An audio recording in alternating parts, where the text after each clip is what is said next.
বিসমিল্লাহির রহমানির রহিম। আসসালামু আলাইকুম রহমতুল্লাহ। বাবুপুর জিরতলি ইউনিয়ন উচ্চ বিদ্যালয় কর্তৃক আয়োজিত অনলাইন ক্লাসে স্বাগতম। সুপ্রিয় শিক্ষার্থীরা, আশা রাখি সবাই ভালো আছো এবং আমাদের অনলাইন ক্লাসগুলোকে উপভোগ করতেছো। আমি এখন নবম দশম শ্রেণীর ইংলিশ সেকেন্ড পেপার আলোচনা করব। আমাদের নবম দশম শ্রেণীর গত ক্লাসটি ছিল ভয়েসের উপর, যেখানে আমরা আলোচনা করেছিলাম অ্যাসার্টিভ সেন্টেন্স এর ভয়েস পরিবর্তন নিয়ে। আমরা এও বলছিলাম যে আমাদেরকে অ্যাসার্টিভ সেন্টেন্স ব্যতি রেখে ইম্পারেটিভ এবং ইন্টারোগেটিভ সেন্টেন্সের ভয়েস পরিবর্তনটাও জানতে হবে। তবে ইন্টারোগেটিভটা অত ধর্তব্য বিষয় না, আমরা অ্যাটলিস্ট অ্যাসার্টিভ এবং ইম্পারেটিভ সেন্টেন্স এই দুটি সেন্টেন্সের ভয়েস পরিবর্তন জানলেই আমাদের নবম দশম শ্রেণীর সিলেবাসভুক্ত হবে এবং আমরা ইনশাআল্লাহ ভয়েসে ওভারকাম করতে পারবো। তাহলে আজকে আমাদের আলোচ্য বিষয় থাকলো ইম্পারেটিভ সেন্টেন্সের ভয়েস পরিবর্তন। আমি গত ক্লাসে তোমাদেরকে বারবার করে বলছিলাম যে অ্যাসার্টিভ সেন্টেন্সের ভয়েস পরিবর্তনটা ফার্স্টটা ধাপে পরিবর্তন করতে হবে প্যাসিভে রূপান্তরে।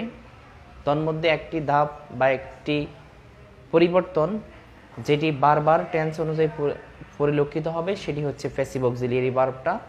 তার জন্য আমি তোমাদেরকে প্যাসিভ অক্সিলিয়ারি ভার্বের একটি তালিকা বা লিস্ট দিয়েছি এবং এটাও বলেছি যে তোমরা অবশ্যই এটা মুখস্থ করে নেবে। তোমরা যেহেতু আমাদের পাঠদান কার্যক্রম অনলাইন ভিত্তিক, তোমাদের থেকে আমরা পড়াগুলো আদায় করতে পারতেছি না, তার মানে এই নয় যে অবহেলা করে সময়টাকে অহেতুক কাটিয়ে দিবে। অবশ্যই নিজ দায়িত্বে, নিজের জ্ঞাতার্থে, নিজের প্রয়োজনে আমাদের পরীক্ষায় ভালো করার লক্ষ্যে তোমরা অবশ্যই নিজ দায়িত্বে এগুলোকে মুখস্থ করে নিয়েছো, আমি আশাবাদী। আর যারা এখনও করো নাই তারা অবশ্যই করে নেবে। আজকে আমরা যে ইম্পারেটিভ সেন্টেন্সের ভয়েস পরিবর্তন নিয়ে আলোচনা করব, এখন আমাদেরকে জানতে হবে আগে ইম্পারেটিভ সেন্টেন্সের সংজ্ঞা সম্পর্কে। ইম্পারেটিভ শব্দের শাব্দিক অর্থ হচ্ছে অনুজ্ঞা। এই অনুজ্ঞা চারভাবে প্রকাশিত হতে পারে: আদেশের মাধ্যমে, উপদেশের মাধ্যমে, অনুরোধের মাধ্যমে এবং প্রস্তাব দেওয়ার মাধ্যমে। তাহলে ইম্পারেটিভ সেন্টেন্স বা অনুজ্ঞাসূচক বাক্য চারভাবে হতে পারে: আদেশ, উপদেশ, অনুরোধ, প্রস্তাবের মাধ্যমে। এখন আমরা যেহেতু অনুজ্ঞা চারভাবে হতে পারে, সেহেতু আমরা এই চার ভাবের করেই কিন্তু ভয়েসের পরিবর্তনটা করতে হবে। তন্মধ্যে প্রথম যেটি নিয়ে আমরা আলোচনা করব সেটি হচ্ছে অ্যাডভাইস বা উপদেশ। অ্যাডভাইস শব্দের অর্থ হচ্ছে উপদেশ। যদি ইম্পারেটিভ সেন্টেন্সটি দ্বারা উপদেশ বোঝানো হয়, খুব মনোযোগ দিয়ে বুঝবে। ইম্পারেটিভ সেন্টেন্সের ভয়েস পরিবর্তনগুলো একটু ক্রিটিক্যাল আছে। যেহেতু আমরা অনলাইন ভিত্তিক ক্লাস নিচ্ছি, তোমাদের হয়তো ডিমান্ডেবল, চাহিদা নির্ভর আমরা বা তোমাদের উপযোগী করে আমরা ক্লাসগুলো দেওয়ার চেষ্টা করতেছি। বাকি তোমরা কতটুকু ধারণ করতেছো সেটা তোমাদের বাস্তবতার নিরিখে তোমরা বুঝতেছো।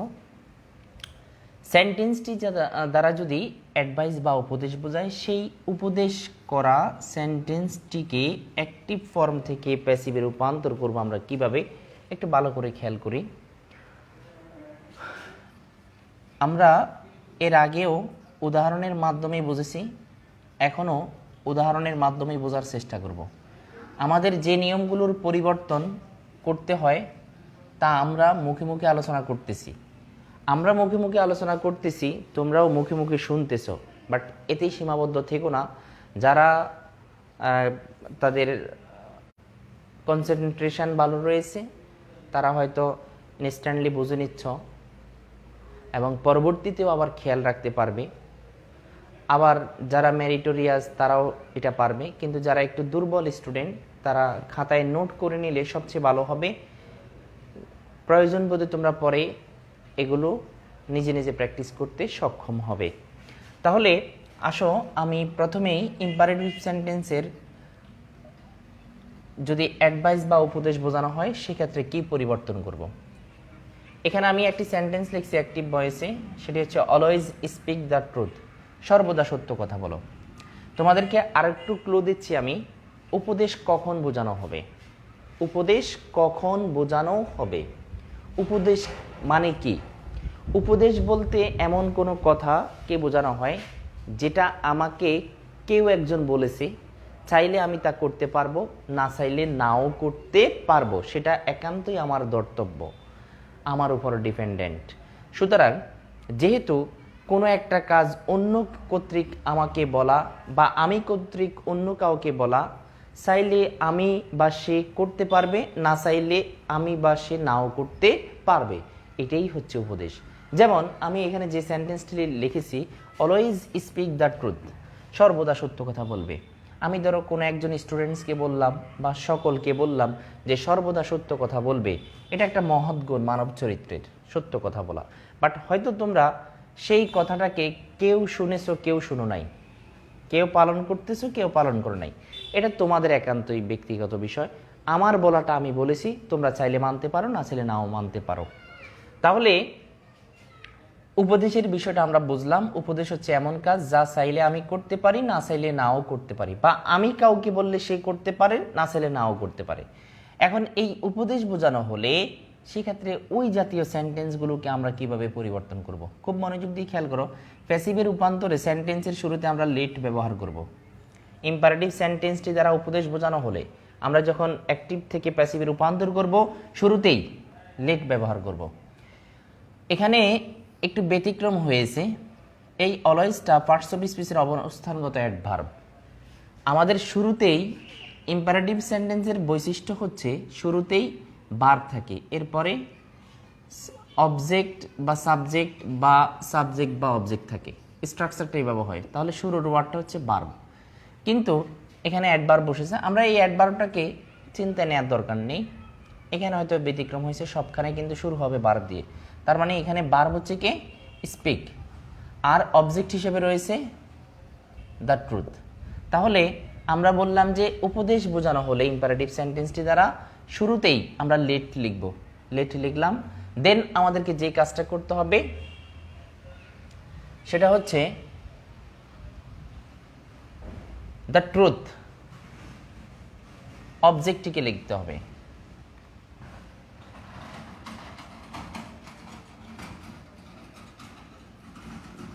অবজেক্টটিকে লিখতে হবে।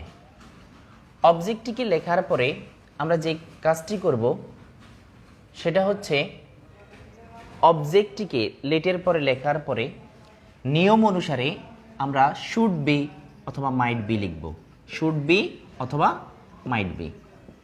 তাহলে কয়টা পরিবর্তন হয়েছে এই পর্যন্ত? তিনটা। শুরুতেই লেট লিখলাম, যেটা অ্যাক্টিভের অবজেক্ট ছিল তা লেটের পরে নিয়ে আসলাম সাবজেক্ট হিসাবে। দেন সাবজেক্টের পরে শুড বি বা মাইট বি দুটার যে কোনো একটা লিখলাম। এরপরে এখানে যে ভার্বটা ছিল সেই ভার্বটাকে তার B3 ফর্ম, আমরা এটা বারবার বলছিলাম যে অ্যাক্টিভ ভয়েসে বিদ্যমান ভার্বটি প্যাসিভে রূপান্তরে ভার্বের ফার্স্ট পার্টিসিপল তথা B3 ফর্মে রূপান্তরিত হবে। আমরা এই স্পিক ভার্বের ফার্স্ট পার্টিসিপল স্পোকেনে রূপান্তর করতে হবে। আর এখানে যে অবজেক্ট অ্যাডভার্বটা ছিল অলওয়েজ, সেটা আমরা একদম সেন্টেন্সের শেষে নিয়ে যাব। তাহলে খেয়াল করো কয়টা পরিবর্তন হয়েছে। শুরুতে লেট, অবজেক্টটা সাবজেক্ট, সাবজেক্টের পরে শুড বি বা মাইট বি, দেন ভার্বের ফার্স্ট পার্টিসিপল। এটা তো সবখানে থাকবে না, অলওয়েজটা এখানে সিলেবিতে শেষে লিখছি, বাট পরিবর্তনটা আমাদেরকে ধরতে হবে লেট থেকে স্পোকেন পর্যন্ত। একটা, দুটা, তিনটা, চারটা পরিবর্তন। শুরুতেই লেট, দেন অবজেক্ট সাবজেক্ট, সাবজেক্টের পরে শুড বি বা মাইট বি, ভার্বের ফার্স্ট পার্টিসিপল। আশা রাখি তোমাদের বুঝতে কোনো অসুবিধা হয়নি। আমরা আরেকটা উদাহরণ দিতে পারি, খেয়াল করো সবাই। ডোন্ট টেল এ লাই, মিথ্যা বলো না। এখন আসো এই সেন্টেন্সটাকে প্যাসিভে রূপান্তর করতে আমরা কি করব? আমরা এর আগের সেন্টেন্স যেমন করছি এটাকেও সেই অনুসারেই করতে হবে, তবে এখানে একটু ব্যতিক্রম হচ্ছে, এটা শুরুতে ডু নট বা ডোন্ট দিয়ে শুরু। ডোন্ট মিন্স ডু নট, তাহলে ডোন্ট মিন্স ডু নট। একটু খেয়াল করো, শুরুতে লেট, এরপর অবজেক্টটা সাবজেক্ট হবে। এখানে ভার্বের পরের ওয়ার্ডটা অবজেক্ট, সেই অবজেক্টটাকে আমরা সাবজেক্ট করতেছি। এরপরে এখানে যে নট যুক্ত আছে, একটু খেয়াল করি, শুরুতেই লেট হবে। ডু নটের যে ডুটা সেটা বাদ যাবে, নটটা লেটের পরে বসবে। দেন আমরা অবজেক্টটাকে সাবজেক্ট করব। একটু আমরা কারেকশন করে নিই। শুরুতেই লেট লিখব। ডু নটের আলাদা করলে বিভক্ত হয়ে যাবে ডু নট, তাহলে ডুটা বাদ যাবে, নটটা লেটের পরে বসে যাবে, অবজেক্টটা আসবে। দেন আমরা শুড বি বা মাইট বি দুটার যে কোনো একটা, আর এই যে বার্বটা সে বার্বের ফার্স্ট পার্টিসিপল বসবে। তার মানে টেলের ফার্স্ট পার্টিসিপল হচ্ছে told. Let not a lie should be told. আশা রাখি তোমাদের বুঝতে অসুবিধা হয়নি। আমরা প্রয়োজন বোধে আরেকটাও করতে পারি। উদাহরণ যত বেশি করব ততই আমাদের বোঝাটা সুবিধা হবে। অবে ইউর প্যারেন্টস, এখানে ডু নটও নেই, আবার সেন্টেন্সে ভার্ব ব্যতীত অন্য ওয়ার্ডও নেই। আমরা দেখতে পাচ্ছি শুরুতেই ভার্ব, দেন ইউর প্যারেন্টস এটা অবজেক্ট হিসেবে রয়েছে। তাহলে অবে ইউর প্যারেন্টস, তোমার পিতামাতাকে মেনে চলো, শুরুতেই লেট, দেন আমরা অবজেক্টটাকে সাবজেক্ট করব। এরপরে শুড বি বা মাইট বি এর যে কোনো একটা লিখব। ধরো এখানে মাইট বি লিখলাম। এরপরে অবে ভার্বের ফার্স্ট পার্টিসিপল অবেইড। ঠিক আছে, আশা রাখি তোমরা সবাই বুঝতে পেরেছো। আরও বেশি উদাহরণ করতে পারলে আরও বেশি আমাদের থেকে জড়তা কেটে যাবে এবং আমাদের বোঝাটা আরও একটু সহজ হয়ে যাবে। তো নিজ দায়িত্বে তোমরা প্র্যাকটিস করবে, বিভিন্ন বোর্ড কোশ্চেনগুলো অ্যানালাইসিস করতে পারো বা বিভিন্ন মডেল কোশ্চেন থেকে অ্যানালাইসিস করতে পারো। এখন আমরা যাব অর্ডার বা আদেশ বোঝালে, যদি ইম্পারেটিভ সেন্টেন্সটি দ্বারা অর্ডার বা আদেশ বোঝায়।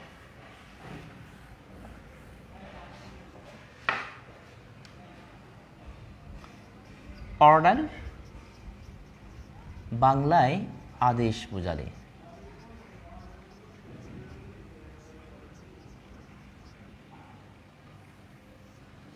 খেয়াল করো, ডু দ্য সাম, অঙ্কটি করো। শিক্ষক সাধারণত এই কমান্ডটা করেছে যে ডু দ্য সাম, অঙ্কটি করো। একে যখন আমরা প্যাসিভে রূপান্তর করব, সেম আগেকার নেই, অর্থাৎ আগে যেমন বলছিলাম এর আগের সেন্টেন্সটিতে অ্যাডভাইস যেখানে বোঝানো হয়েছে লেট, এখানেও সেম ভার্বের ভার্ব হিসেবে রয়েছে ডু, আর দ্য সাম হচ্ছে অবজেক্ট। তাহলে লেটের পরে অবজেক্টটা সাবজেক্ট করতে হবে। আর আমরা জানি যে অ্যাক্টিভ ভয়েসের বিদ্যমান ভার্বটা প্যাসিভে ভার্বের ফার্স্ট পার্টিসিপলে রূপান্তরিত হবে, কিন্তু ভার্বের ফার্স্ট পার্টিসিপলে রূপান্তরে প্যাসিভ অক্সিলিয়ারি ভার্ব ব্যবহার করতে হবে। এখানে টেন্স অনুযায়ী ওরকম কোনো প্যাসিভ অক্সিলিয়ারি ব্যবহার করা যাবে না। আমরা এখানে যে কাজটা করব, বি কে ব্যবহার করব অ্যাজ এ প্যাসিভ অক্সিলিয়ারি বা অক্সিলিয়ারি হিসেবে। দেন আমরা সরাসরি তো আর ভার্বের ফার্স্ট পার্টিসিপল রূপান্তর করা যাবে না, এর আগে হয়তো টু হ্যাভ ভার্ব বা টু বি ভার্ব লাগবে। ঠিক আছে, তো আমরা বি কেই ধরে নিলাম ভার্ব হিসেবে।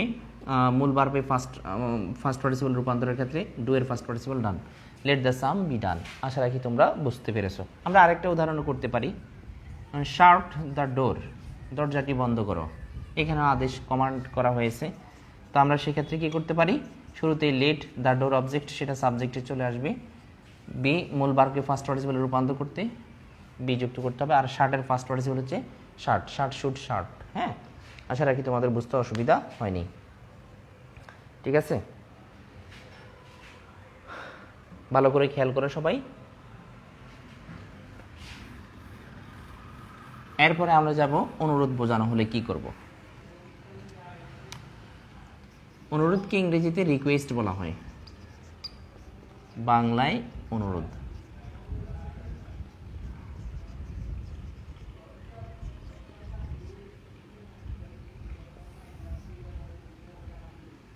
খেয়াল করো, অনুরোধ আদেশের ক্ষেত্রে আমরা বলছিলাম, উপদেশের ক্ষেত্রে বলছিলাম কোনো একটা কাজ বা কথা যা আমাকে বা আমি কাউকে বলছি, চাইলে মানা যাবে, না চাইলে না মানা যাবে। আদেশ হচ্ছে আমার ইচ্ছা থাকুক বা না থাকুক করতেই হবে, এটাই হচ্ছে আদেশ, হুকুম।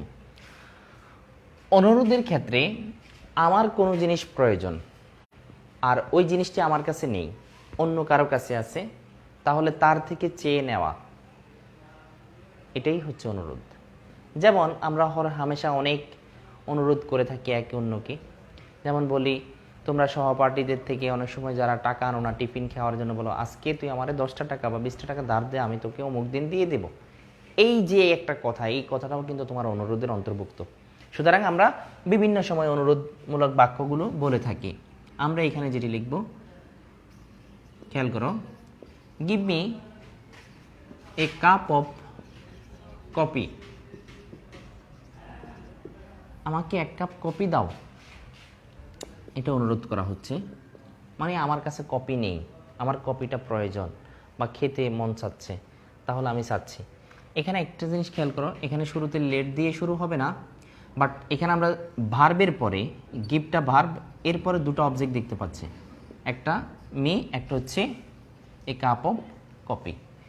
এখানে দুটো অবজেক্টের মধ্যে মি দ্বারা ব্যক্তিকে বোঝানো হচ্ছে, এ কাপ অফ কফি দ্বারা বোঝানো হচ্ছে বস্তুকে। তাহলে কোন অবজেক্টটাকে আমরা সাবজেক্ট করব? This is the question and this is the critical point. হ্যাঁ, আমাদেরকে এই ক্ষেত্রে যে কাজটি করতে হবে, আমরা সর্বদা ইম্পারেটিভ সেন্টেন্স রিকোয়েস্ট বা অনুরোধ বোঝালে ভার্বের পরে দুটি অবজেক্ট থাকবে, আমরা বস্তুবাচক যে অবজেক্টটা, সেই অবজেক্টটাকে সাবজেক্ট করব। খুব মনোযোগ দিয়ে খেয়াল করো, বস্তুবাচক অবজেক্টটাকে আমরা কি করেছি? সাবজেক্ট করেছি। আর বস্তুবাচক অবজেক্টটিকে সাবজেক্ট করার পরে নিয়ম অনুসারে সাবজেক্টের পর আমরা মেবি লিখতে হবে। কি লিখতে হবে? মেবি। দেন এখানে যে বার্বটা রয়েছে অ্যাক্টিভ ভয়েসের শুরুতে, সেই বার্বের first participle gave, gave, give, give, gave, gave, given. Give বার্বের first participle given, give, gave, given. Then আমরা ব্যক্তিবাচক অবজেক্টটাকে লিখব, তবে এর আগে একটা প্রিপোজিশন লাগবে, সেটা হচ্ছে বাই। বাই প্রিপোজিশনটা লিখে দেন আমরা ব্যক্তিবাচক অবজেক্টটাকে বসাবো, ব্যক্তিবাচক অবজেক্টটাকে বসাবো শেষে। আচ্ছা, যদি আরেকটা উদাহরণ দিই তাহলে আরেকটু বুঝতে সুবিধা হবে। Lend me a little some of money. আমাকে কিছু টাকা ধার দাও, এটা একটা অনুরোধ করা হয়েছে। আচ্ছা, যদি আমরা এটাকে প্যাসিভে রূপান্তর করি তাহলে এখানে সেম দেখতে পাচ্ছি, বার্বের পরে দুটো অবজেক্ট, একটি অবজেক্ট হচ্ছে মি আর একটি অবজেক্ট হচ্ছে লিটল সাম অফ মানি। তাহলে বস্তুবাচক অবজেক্টটাকে আমরা সাবজেক্টে রূপান্তর করব। A little some of money সূত্র অনুযায়ী বা নিয়ম অনুযায়ী মেবি সাবজেক্টের পরে ল্যান্ড বার্বের ফার্স্ট পার্টিসিপল ল্যান্ডেড,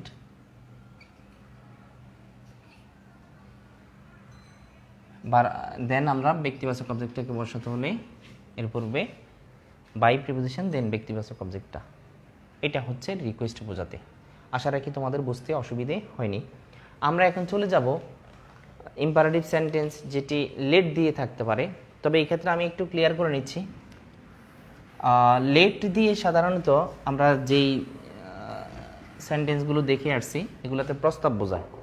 তবে লেটের পরের প্রস্তাব বোঝাতে হলে অবশ্যই আজ অবজেক্টিভ প্রনাউনের অবজেক্টিভ ফর্মটা থাকবে, সংক্ষেপে লেটস থাকতে পারে। লেটাস বা লেটস দিয়ে প্রস্তাব বোঝানো হয়, কিন্তু লেটের পরে আজ না থেকে যদি অন্য কোনো প্রনাউন থাকে সেক্ষেত্রে সেটা প্রস্তাব বোঝায় না, সেটাও এক প্রকার অনুরোধ বোঝায়। তবে আমরা এটাকে আলাদা করে লিখতেছি লেট যুক্ত ইম্পারেটিভ বলে, লেট যুক্ত ইম্পারেটিভ বলে এটাকে আমরা আলাদা করে লিখতেছি। লেট যুক্ত ইম্পারেটিভ যেমন অ্যাক্টিভ ভয়েসে থাকলো let me do the work, let me do the work, এটাকে আমরা প্যাসিভে রূপান্তর করব। তো প্যাসিভে রূপান্তর করতে গিয়ে খেয়াল করো, আমরা শুরুতে যে কাজটা করব, অ্যাক্টিভে লেট আছে, প্যাসিভেও লেট বসে যাবে। অ্যাক্টিভে লেট আছে, প্যাসিভেও লেট কি হবে? বসে যাবে। দেন আমরা যে কাজটি করব সেটা হচ্ছে, এখানে দুটো অবজেক্ট আছে, একটা ব্যক্তিকে বোঝাচ্ছে, একটা বস্তুকে বোঝাচ্ছে। আমরা বস্তুবাচক অবজেক্টটাকে লেটের পরে নিয়ে আসব। এরপরে এখানে যে ডু ভার্ব আছে, সেই ডু ভার্বের ফার্স্ট পার্টিসিপল লিখতে হবে। যেহেতু এখানে ভার্বের ফার্স্ট পার্টিসিপলের রূপান্তরের ক্ষেত্রে হয়তো টু হ্যাভ ভার্ব বা অক্সিলিয়ারি ভার্ব লাগে, আমরা বি কে লিখলাম, দেন আমরা ফার্স্ট পার্টিসিপল রূপান্তর করতে পারবো। এবং সর্বশেষ যে কাজটা করব সেটা হচ্ছে, আচ্ছা একটু আমরা কারেকশন করে নিতে হবে আগেরটাতে। সেটা হচ্ছে আমরা যে রিকোয়েস্ট বুঝিয়েছি সেখানে একটু কারেকশন করে নাও, আমার একটু মিস্টেক হয়ে গেছে। রিকোয়েস্টের যে উদাহরণগুলো লিখেছি সেখানে একটু আবার আমরা ফিরে যাই। রিকোয়েস্ট বোঝাতে বা বোঝালে আমরা প্রথম উদাহরণ